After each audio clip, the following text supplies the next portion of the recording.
네, 안녕하세요. 저번 시간에 이어서 이번 시간에도 우리가 근로자들이 근무하는 그 사업장의 그 근무 환경을 측정하는 것을 작업 환경 측정이라고 합니다. 작업 환경 측정에 대해서 알아보겠습니다. 모든 사항은 이 법에 규정이 되어 있는데 특히 이제 법제처 법령정보센터에 가시면 그 작업 환경 측정에 대해서도 이제 자세하게 나와 있습니다. 이 최신 자료인데 그 내용에 대해서 보도록 하겠습니다.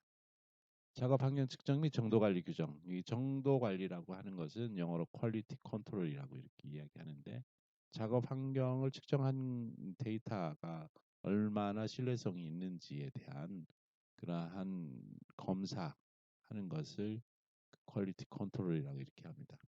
그래서 그 정도 관리를 이제 외부 정도 관리 또는 내부 정도 관리를 하고 있는데 여러분들이 이제 병원에 가셔가지고 혈당 검사를 했을 때 그 혈당 검사를 시행하는 뭐 분석기기라든가 혈당을 시료를 채취한다든가 하는 그런 것들이 적정하게 잘 되고 있는지를 내부적으로 이렇게 정도 관리를 하는 것을 내부 정도 관리라고 하고요.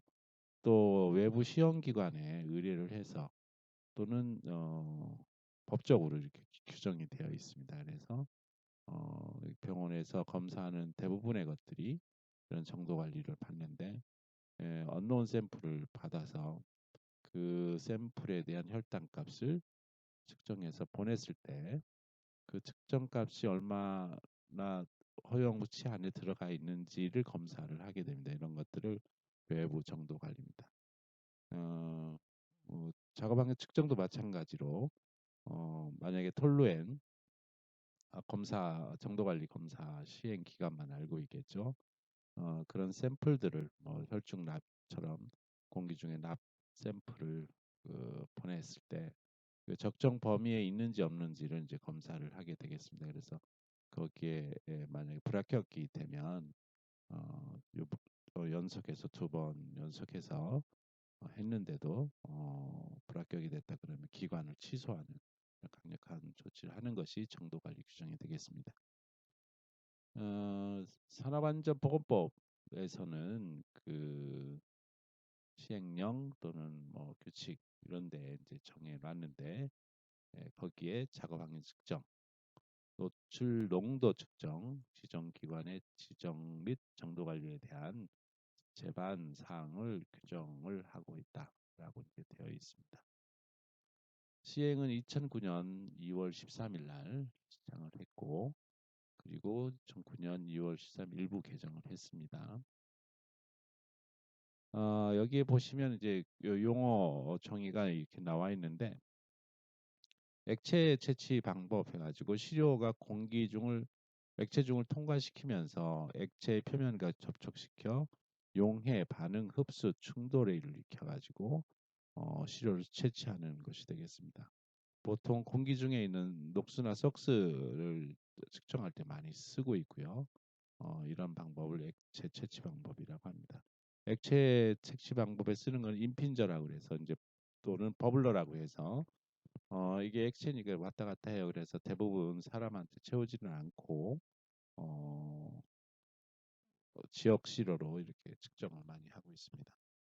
고체 채취 방법은 이제 시료 공기를 고체 입자층을 통해 흡입 또는 흡착시켜 가지고 그 측정하는 것이 되겠습니다. 그래서 유기용제인 경우에 그 흡착제의 뭐 비극성이나 물질에 따라 가지고 극성이냐에 따라가서 이제 측정을 하게 되겠습니다. 보통 비극성 물질로 활성탄을 많이 쓰고 있고요. 극성 물질로는 실리카겔, 물이 극성 물질이죠. 메탄올 이런 것들은 실리카겔로 합니다. 우리가 이제 김 같은 경우에 그 과자도 마찬가지지만 수분을 제거하기 위해서 그 봉지 안에 실리카겔을 넣죠. 둘 다 극성 분자라서 실리카겔이 물을 이렇게 끌어당기게끔 해서 분석, 측정 봉지 안에 김이 누지 않도록 하는 그런 것과 마찬가지로 우리가 시료를 채취할 때도 그런 특성을 이용해서 측정을 하게 되겠습니다. 그다음 직접 채취 방법이라고 해서 공기를 흡착 과정을 거치지 않고 직접 진공 채취병이라든가 테트라백이라는 그 채취 용기, 캐니스터 이런 것들을 통해 가지고 직접 채취해서 분석하는 방법이 되겠습니다. 또는 이제 냉각 응축시켜 가지고 시료를 냉각 관등을 해서 응축시켜서 측정하고자 하는 물질을 측정하는 그런 방법도 있습니다. 그다음에 분진 같은 경우는 이제 여과제 채취 방법이라 해서 시료 공기를 여과제를 통과시킴으로 해가지고 측정을 하는 것이 되겠습니다. 흉이라든가 미세 분진도 마찬가지로 이렇게 하고 있습니다. 그다음에 퍼스널 에어 샘플러라고 해서 개인 시료 채취기를 이용해 가지고 가스, 증기, 분진, 흉, 미스트, 호흡기 위치에서 호흡기, 그러니까 코 주변으로 해서 반경 30cm 반교에서 채취를 하게 되겠습니다. 지역 시료는 지역 시료 그러니까 제일 많이 이렇게 발생원 근처에다가 이렇게 지역으로 놓는 것인데 가스 증기 분진 흉 미스트 등 근로자의 행동 작업 행동 범위에서 호흡기 높이 위치해 놓고 채취하는 것이 되겠습니다. 네, 최고 노출 근로자라고 하는 것은 그 작업 환경 측정 항목들이 있죠. 그 유기용제라든가 중금속이라든가 흉, 소음 이런 것들이 이제 별도 11에서 3에 되어 있는데 이런 것들에 의해서 유해인자, 측정 대상 유해인자 가장 많이 노출될 것으로 간주되는 근로자를 이야기를 하겠습니다. 저번 시간에도 얘기했듯이 이제 단위 작업 장소가 작업 환경 측정할 때 중요하다 그랬어요. 그래서 작업 환경 측정 대상이 되는 작업장 또는 공정에서 정상적인 작업을 수행하는 동일 노출 집단을 어, 이야기를 하는 것이 되겠습니다. 따라서 거기에 일하고 있는 근로자가 해당이 되겠고요. 호흡성 분진이라고 하는 것은 호흡기를 통해서 폐포에 축적될 수 있는 크기의 분진을 호흡성 분진이라고 이렇게 얘기합니다. 정의예요. 입자상 물질은 그 화학적 인자가 공기 중에 분진, 흉, 미스트 등의 형태로 발생되는 물질을 입자상 물질이라고 이렇게 얘기를 한다 하는 것이 되겠습니다. 이런 것들을 지문을 통해 가지고 사지 선다할 때 기사 시험에서 이제 나오는 문제의 유형으로 제가 되겠습니다. 가스 사학 물질은 이제 화학적 인자가 공기 중으로 가스, 증기 형태로 발생되는 물질이고요.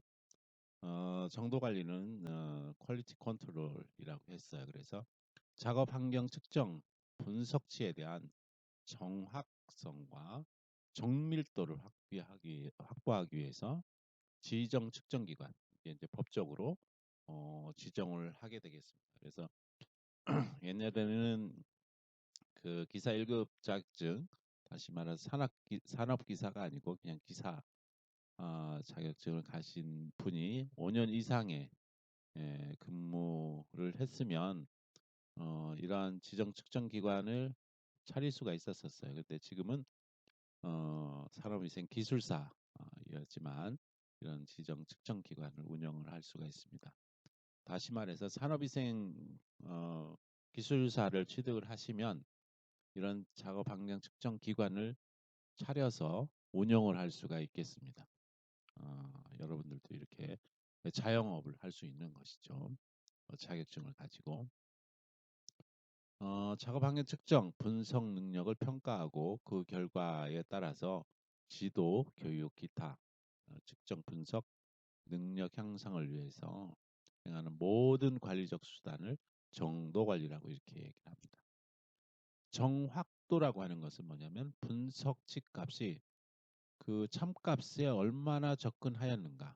다시 말해서 관역을 이렇게 조준해 가지고 우리가 군대에서 사격하는 거 있죠. 가운데에다가 정확하게 뭐 10점 만점 10점 쪽에 들어가는 것을 정확도라고 이렇게 얘기를 합니다. 대신에 이렇게 퍼져 있어도 뭐 같은 정확도가 되는 거죠. 같은 포커스에 맞춰져 있다면.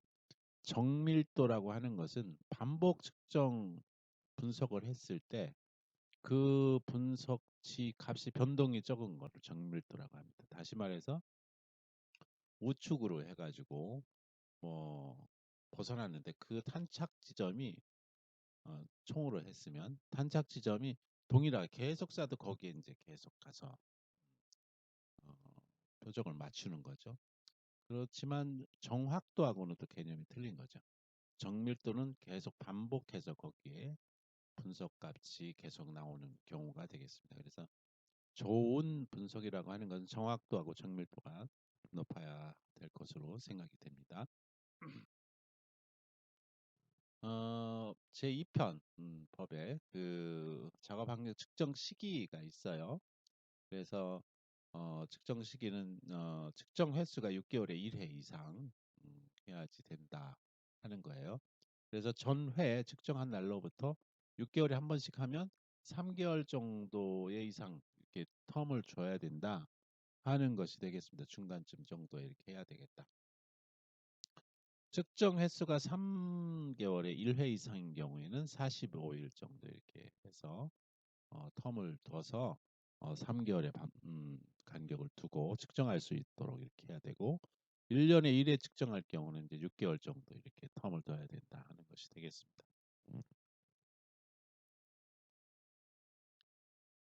신청 지정 그래서 사업장의 위탁 측정 기관을 이제 신청할 때 아까 이야기했듯이 여러분들이 이제 산업위생 기술사를 취득을 하시게 되면 어, 사업장의 이런 작업 환경 측정 기관을 지정을 신청할 수가 있어요.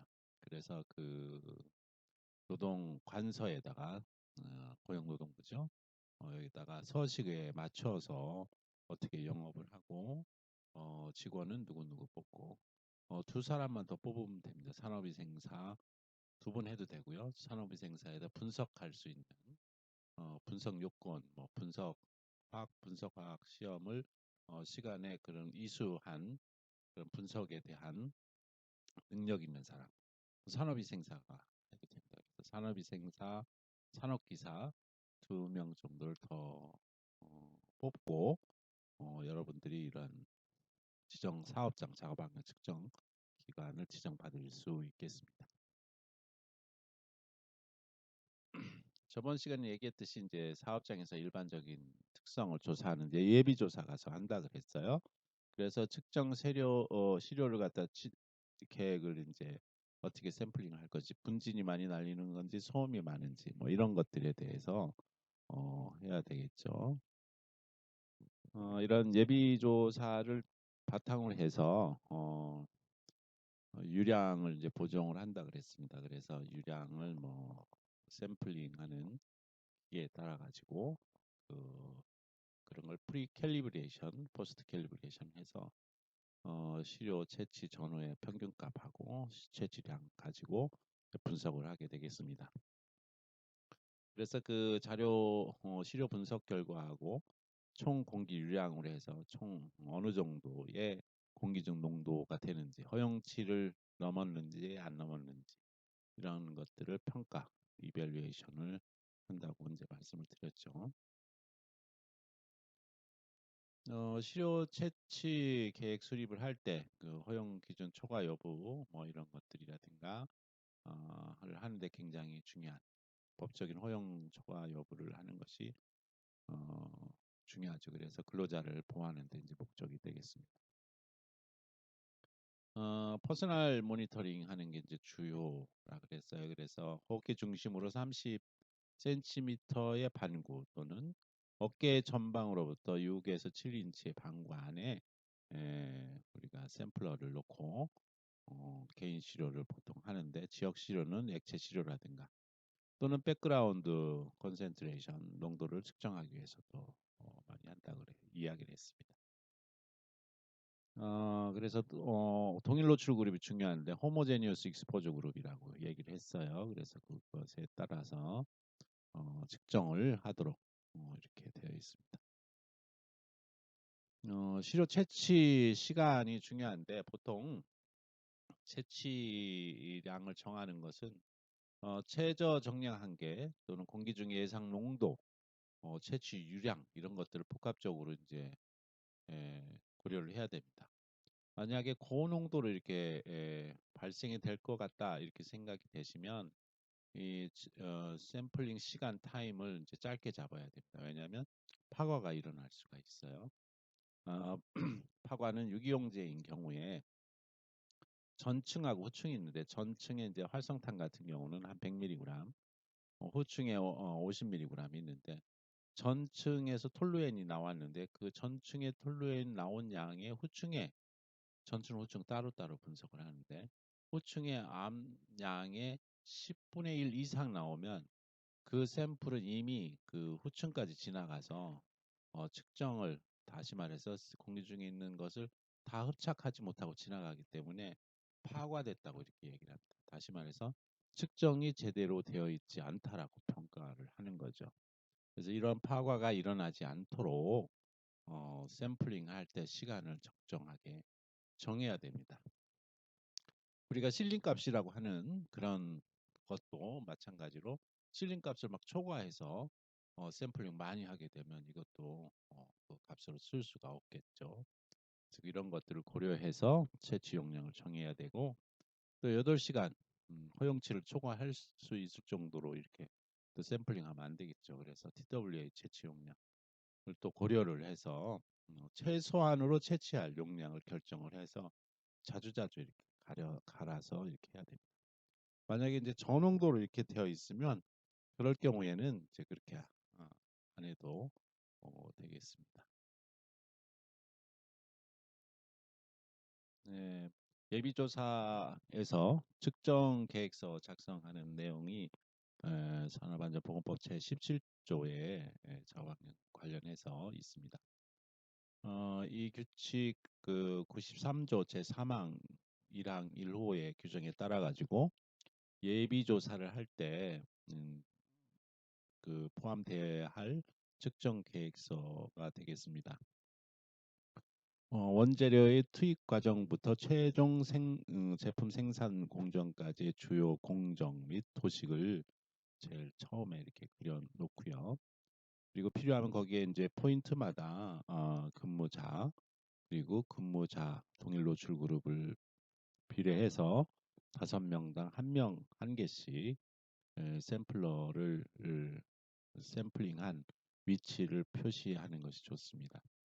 그리고 해당 공정별 작업 내용, 측정 대상 공정 및 공정별 화학물질 사용 실태를 표로 이렇게 기술하고요.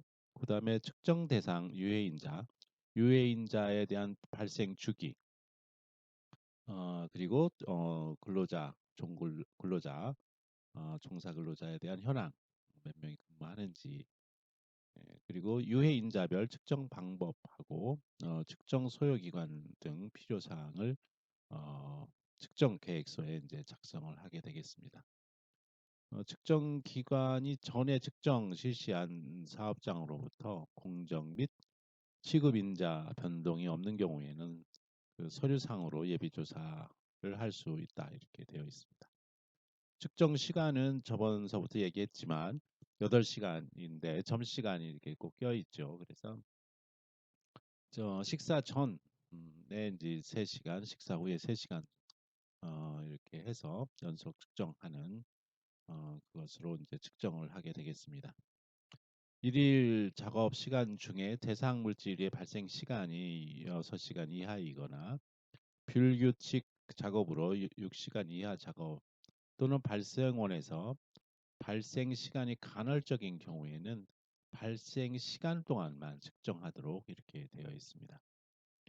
그리고 화학물질 및 물리적 인자의 노출 기준의 단시간 노출 기준, 스텔 값이라고 그랬죠. Short Term Exposure Limit가 되겠습니다. 설정되어 있는 대상 물질로서 단시간 고농도에 노출되는 경우에는 1회에 15분간 1시간 이상의 등간격으로 4회 이상 단시간 측정할 수 있다 이렇게 정해놨습니다. 시료 채취 근로자 수는 호모제니어스 익스포저 그룹이라고 했었죠. 동일 노출 그룹. 그래서 이제 그 하나의 단위 작업 장소에서 최고 근로자가 2인 이상에 대해서 동시 측정을 하도록 이렇게 되어 있습니다. 단위 작업 장소의 근로자가 한 명인 경우에는 하나이고요. 그리고 10인을 초과하는 경우에 그러니까 10명까지는 2명이고 그리고 어, 매 5명마다 한 명씩. 그럼 11명이면 또 몇 개냐? 그러면 2개가 아니고 3개가 되겠습니다. 다만 동일 노출 근로자, 자국 근로자 수가 100인을 초과하는 경우에는 최대 실효 채취 근로자 수를 20으로 이렇게 정할 수 있습니다. 규칙 93조 3항 1항 3호 규정에 의해서 지역 실효 채취 방법에 의한 측정 실효 개수는 그 단위 작업 장소 2개 이상에 대해 동시 측정을 하도록 이렇게 되어 있고요. 지역 실효할 때. 그리고 작업 장소 넓이가 50평방미터 이상인 경우에는 30평방미터마다 1개 지점 이상을 추가로 측정하도록 되어 있습니다. 화학적 인자의 가스, 증기, 분진, 흉, 미스트 등 농도는 ppm 또는 세제곱미터당 큐빅미터당 밀리그램으로 이렇게 표시한다고 배우셨죠. 성면인 경우에는 세제곱센티미터당 섬유 개수 몇 개로 이렇게 되어 있습니다. 그리고 이제 ppm하고 큐빅미터당 밀리그램 이 상호 변환할 수 있는 식이 있는데 이것은 산업위생에서 가장 중요한 식이다 이렇게 보시면 되겠습니다. 그러니까 산업위생을 하는데 이것을 못 푼다 또는 이렇게 변화를 하지 못한다 하면은 공부를 하나만 하다 하는 것이 되겠어요. 파트 퍼 밀리언이 이제 100만 분의 하나라는 게 ppm이잖아요. 그리고 큐빅미터당 가로 세로 높이 1m당 몇 미리그램이 있는지 이 서로 상호간에 계산할 수 있어야 되겠습니다. 노출 기준 곱하기 그램 분자량 수소 같은 경우는 2가 되겠죠. 그래서 분자량이 되겠습니다. 그리고 그 밑에 24.45로 이렇게 되어 있는데 25도씨 1기압일 때에 최적이 되겠습니다. 그래서 이걸 보정한 것으로 해서 노출 기준 미리그램 퍼 큐빅미터로 이렇게 계산을 하시면 되겠습니다. 반대로 ppm으로 이제 변환을 하고 싶다 그러면 노출 기준 곱하기 24.45 나누기 그램 분자량으로 하시면 ppm으로도 변환을 할 수 있겠습니다. 소음 노출은 데시벨 A로 이렇게 A가 이제 인체 특성에 맞게끔 되어 있는 보정 계수가 되겠습니다. 그리고 고열이거나 복사열이 있는 경우 용광로 주변이라든가 이런 곳에는 그 WBGT 흑구, 습구 온도 지수를 섭씨로 표시해서 계산을 하시면 되겠습니다. 측정 실효 개수 나와 있죠. 그래서 산업위생 분야에서는 수십 년 동안 논란이 되어 왔는데 전문가가 근로자 노출의 타당성을 평가하는데 신뢰성을 확보할 수 있도록 하면 되는데 2명에서 10인까지는 2개 한다 그랬어요. 그리고 그 다음에 5명, 그러니까 15명인 경우에는 3개 하면 되고요. 16명인 경우에는 4개를 해야 되겠습니다. 그러나 나이오시의 경우에는 노출 그룹이 8명이 근무한다 그러면 7개를 하고요. 10명이 근무하면 9개. 그리고 17명이 한다 그러면 12개. 예, 우리나라보다는 훨씬 더 많은 것을 알 수가 있습니다. 그렇지만 미국의 기준은 그 사업자 스스로 근로자의 적정한 것을 적정한 환경 상태를 유지해야 될 의무가 있고 우리나라처럼 강제적으로 6개월에 한 번씩 이렇게 측정하도록 정해 놓지 않았기 때문에 스스로 해야 됩니다.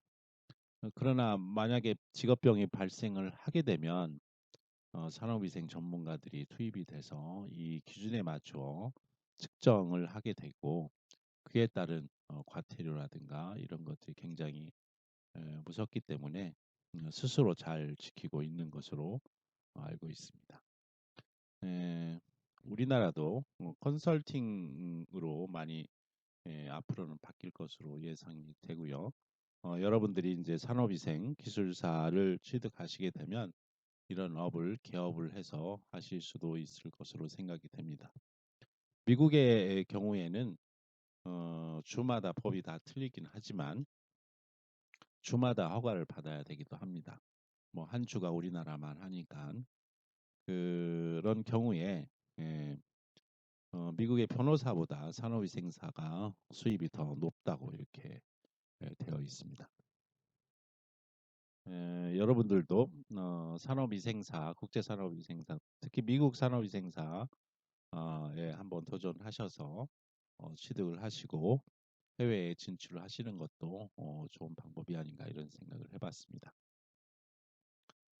우리가 이제 아까와 같이 샘플링을 하게 되면 그런 샘플링을 할 때 또 방법이 있는데 업섭션이라고 해서 흡착시키는 방법이 있겠습니다. 그리고 여과, 필터레이션 하는 게 있고 또 흡착이나 녹이는 그런 액체 샘플러인 경우에는 임핀저라든가 버블러를 사용을 합니다. 흡착인 경우에는 저번에 이야기했듯이 활성탄으로 해서 우리 유기용제 대부분이 비극성을 가지고 있어서 활성탄을 하고요.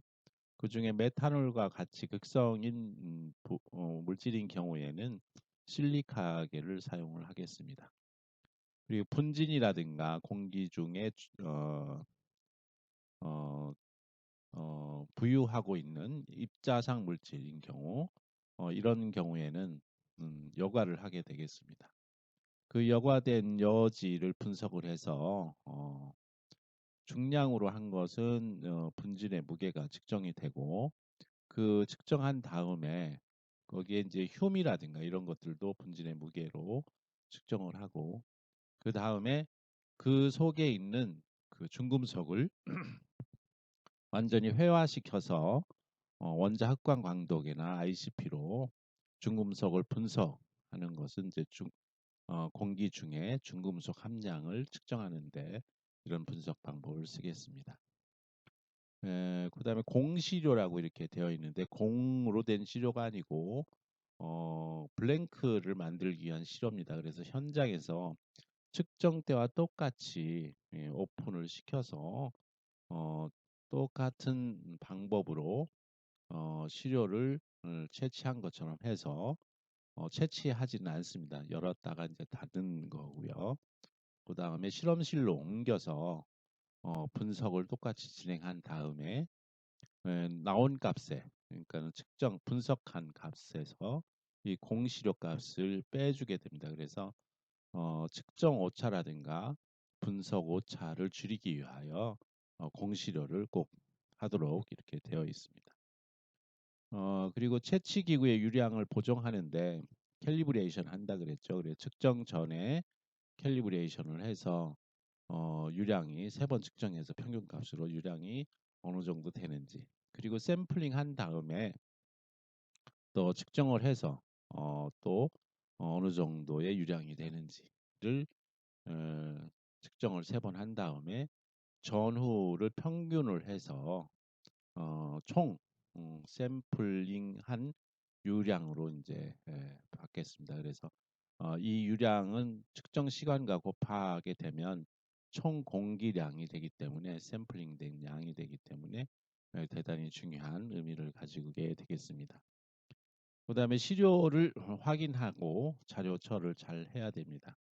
그래서 시료의 라벨링이라든가 이러한 것들이 잘 돼야지만 우리가 측정 샘플이 바뀌지 않고 그리고 측정된 샘플마다 사용된 펌프까지 이렇게 기록을 하여서 향후에 측정 오차를 줄일 수 있는 이런 방법을 찾는 것이 대단히 중요하다 이렇게 생각이 되고 이러한 자료를 잘 관리하는 것도 작업 환경 측정에서는 대단히 중요하다고 보겠습니다. 입자상 물질인 경우에는 다음 측정의 방법을 쓰게 되겠습니다. 성면의 농도는 여과 채취 방법에 의한 개수 방법 또는 이와 동등 이상의 분석 방법으로 측정을 하게 되겠습니다. 그리고 광물성 분지는 여과 채취 방법에 의해서 석영이라든가 그 다음에 크리스토바라이트, 3D 마이트를 분석할 수 있는 적합한 분석 방법으로 이제 측정을 하겠습니다. 그리고 규산 여민과 기타 광물성 분지는 중량 분석법으로 이제 측정을 하겠습니다. 그리고 이제 용접 흉과 같이 같은 경우는 이제 우리가 여과 채취 방법으로 하는데 용접 보완면 우리가 용접하게 되면 방사선이 많이 나오죠. 그런 빛이 강하기 때문에 보안경이라든가 보안면을 사용하게 되겠습니다. 이런 용접 보안면을 사용할 경우에는 그 내부에 숨쉬는 부위에서 샘플링을 하도록 되어 있습니다. 아까 얘기했듯이 입자상 물질은 중량 분석법으로 카트리지를 통과한 분진 양을 해서 그 여과제 필터에 어느 정도 이제 걸러지게 되면 그걸 가지고 회화라든가 또는 용출 방법으로 해가지고 원자 흑광 광독이라든가 AA라고 보통 얘기합니다. 그 다음에 유도 결합 플라즈마 ICP라고 얘기합니다. 이런 것을 이용해서 분석하는 게 되겠습니다. 시간이 되면 제가 이 부분에 대해서 간략히나마 분석 방법에 대해서 이야기하도록 하겠습니다. 성면, 광물성 분진, 용접, 흉을 제외한 입사상 물질은 여과 채취 방법에 의한 중량 방법, 분석 방법이나 유해 물질 종류에 따른 적합한 분석 방법으로 이제 하게 되겠습니다. 그리고 이런 개인 시료 측정 방법으로 작업 환경을 측정하는 경우에는 그 측정 기기는 꼭 호흡기 위치에 장착을 하도록 또는 소음 같은 경우는 귀에 주위에서 측정이 될 수 있도록 해서 작업하는 근로자가 어느 정도 실질적으로 노출이 될 수 있는지를 평가할 수 있도록 작업 환경 측정을 하여야 되겠습니다. 가스상 물질인 경우에 똑같이 개인 시료 샘플러, 퍼스널 에어 샘플러를 이제 사용을 하게 했습니다. 그리고 예비조사 목적이라는 경우에는 이런 경우에는 이제 검지관을 이제 쓰게 되겠습니다. 왜냐하면 이제 측정하는 시간도 많이 걸리기도 하고 또 거기서 검지관은 이제 정확성은 또 떨어지지만 그래도 기본적으로 어떤 물질이 어느 정도 있는지 정확하지는 않더라도 예비조사의 목적에는 충실할 수 있어서 검지관을 이제 쓰겠습니다.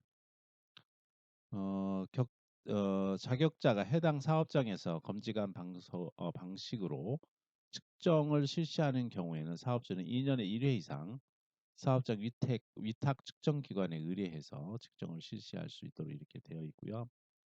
그리고 작업자 호흡기 위치에서 샘플링을 해야 되겠습니다. 그리고 검지관으로 측정하는 경우는 하루에 1시간 간격으로 6회 이상 측정하도록 이렇게 되어 있고 매 측정 시간마다 2회 이상 반복 측정해서 평균 값으로 이렇게 하도록 되어 있습니다.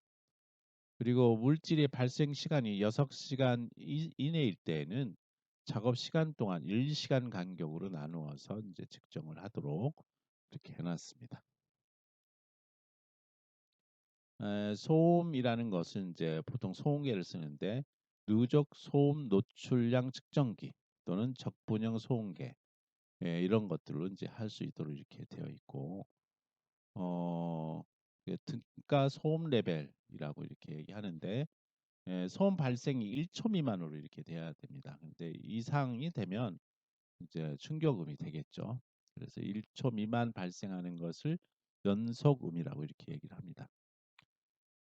소음 청강 보정 회로가 있는데 A, B, C, D 특성이 있습니다. 그래서 A 특성인 경우에는 저음압 레벨 청감 음압으로 사람의 주관적 반응과 잘 맞는 것으로 많이 사용합니다. 그래서 데시벨 가로 열고 A 가로 닫고 이렇게 A 특성으로 측정을 했다 이렇게 해놓죠. 보통 지시 소음계 같은 경우는 이제 A 특성, C 특성을 이렇게 변환해서 볼 수 있는데 C로 하게 되면 주파수 변화에 따라서 크게 변화하지는 않지만 전 주파수 영역에서 편탄한 주파수 특성을 가지고 있습니다. 그래서 C 특성으로도 이제 이런 특성을 고려해서 할 수 있는데 우리는 이제 사람에 대한 근로자의 노출이 어느 정도 되는지에 대해서 측정하는 것이라서 우리가 쓸 수 있는 방법은 A 특성으로 해서 측정하는 것이 되겠습니다. 그다음 B 특성, D 특성 읽어보시고요. 특히 D 특성인 경우에는 그 항공기 소음 평가를 위해서 척도로 이제 사용을 하게 되겠습니다. 그리고 소음 지시침은 이제 패스트, 슬로우가 있는데 슬로우 상태로 놓고 하겠고요. 크라이테리어라고 되어 있는데 우리는 이제 이것을 90데시벨로 놓고 쓰겠습니다. 왜냐하면 우리가 이제 노출 기준이 90데시벨이라서 그리고 익스체인지 레이트는 5데시벨 바뀌도록 이렇게 되어 있고 스레시 홀드 80데시벨은 80데시벨 이하는 소음 계산하는데 넣지 않는다 하는 그런 값이 되겠습니다. 이렇게 측정을 세팅을 해 놓은 다음에 측정을 하시면 되겠습니다. 보통 소음계는 이제 측정 나가기 전에 세팅을 해서 그 시간대만큼 샘플링이 되도록 자동으로 이렇게 해놨습니다. 그래서 측정을 하게 되는데 어떤 사업장인 경우에는 이제 측정자가 측정을 위해서 근로자에게 이제 귀 주변에다가 소음기를 소음이 측정되도록 측정을 하고 나오게 되면 어, 그 사업주 또는 그 관계자가 소음기를 다 걷어가지고 조용한 곳에다 놓는 이런 경우도 있다고 합니다. 그래서 측정할 때는 주기적으로 방문 또는 상주해서 잘 측정이 되도록 이렇게 측정을 하여야 되겠습니다. 소음이 1초 이상 간격으로 유지하면서 최대 음압 수준이 120데시벨 이상의 소음을 갖다가 충격 소음이라고 하는데 소음 수준에 따라서 1분 동안 발생 횟수를 측정을 해야 되겠습니다. 충격 소음 측정하는 경우에는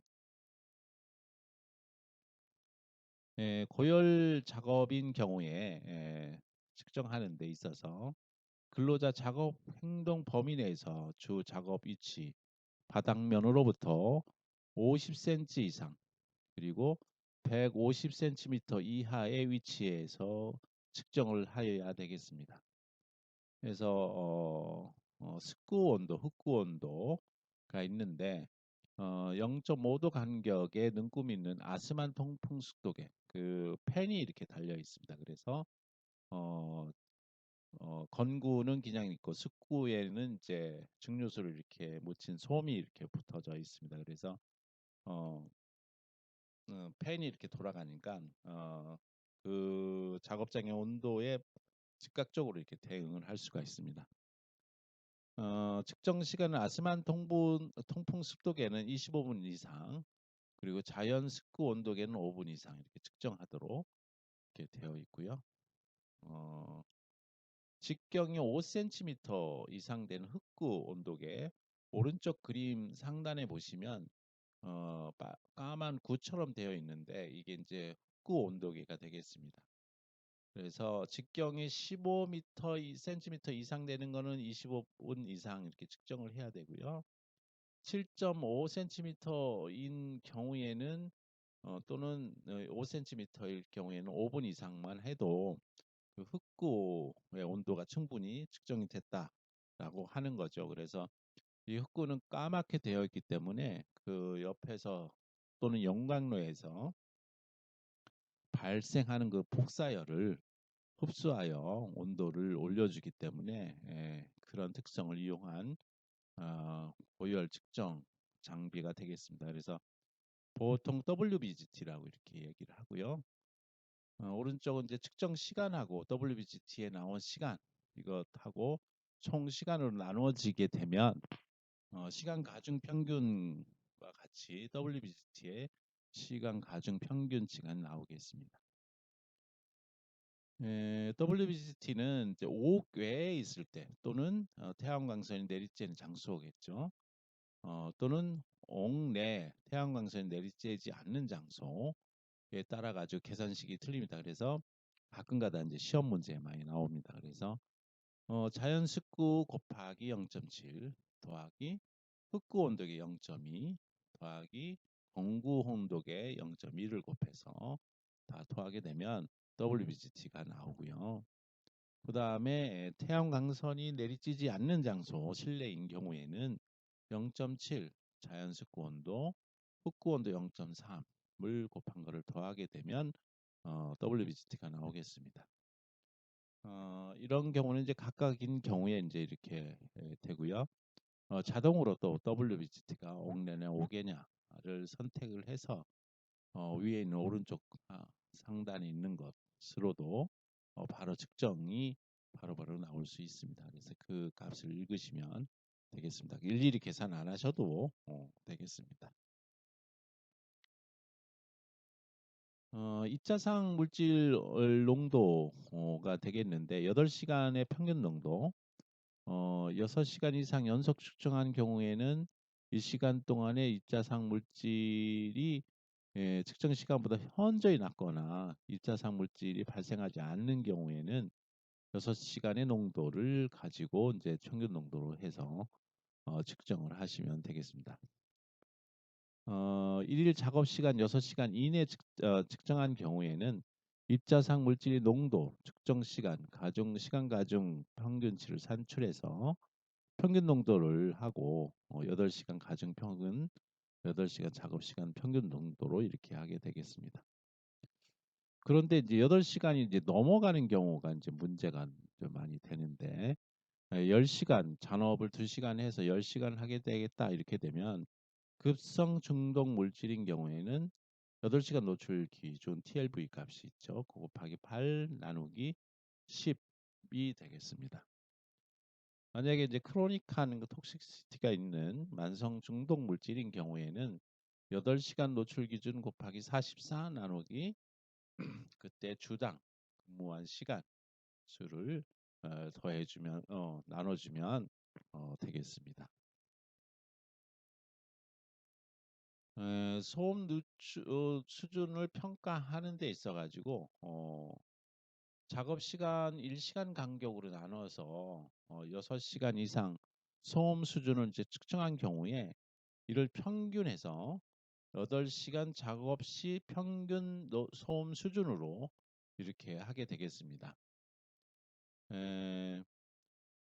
이런 평균 수준으로 하는 일일 시간 노출 시간하고 소음 강도를 이렇게 측정해서 등가 소음 레벨을 이제 측정을 하게 되는데 이 지시 소음계로 우리가 연속으로 해서 평균 도시메타로 보통 얘기하는데 이걸 측정한 경우는 이렇게 계산 안 해도 되고요.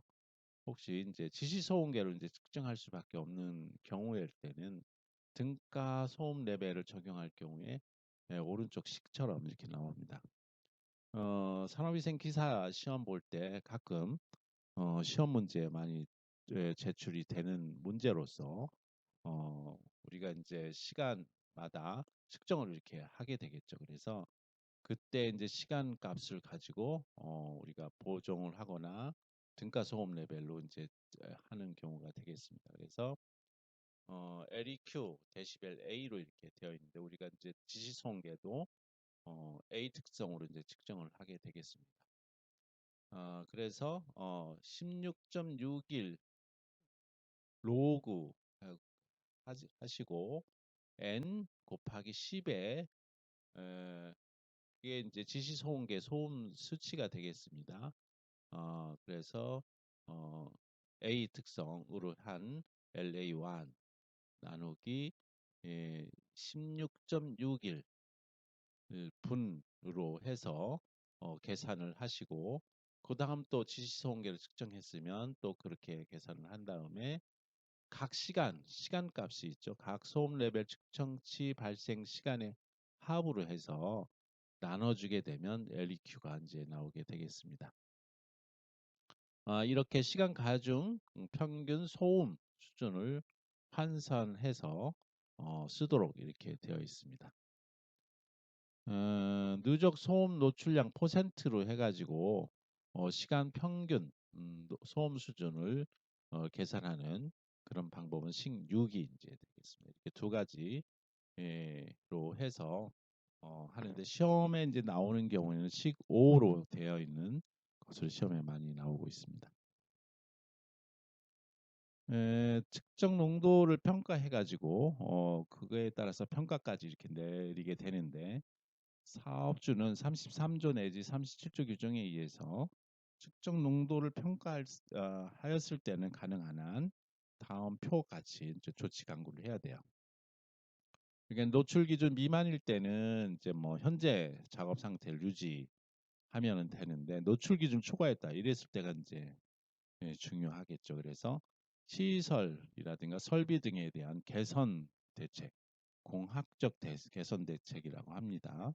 그런 것을 수행을 하고 그리고 적정 보호구를 지급하고 또 측정 주기도 변화가 되고 하는 것이 되겠습니다. 그래서 그 시설 설비 및 등에 대한 개선 대책 수립 시행 및 적정 보호구 지급 그래서 보호구 지급한 대장이라든가 또 앞으로 어떻게 개선 대책을 할 것인지에 대해서 계획서를 써서 이런 계획서를 수립한 내용에 대해서 그 근로자 참여를 시켜서 측정도 하고 개선 대책도 만들고 또 이에 따른 보고도 하도록 이렇게 되어 있습니다.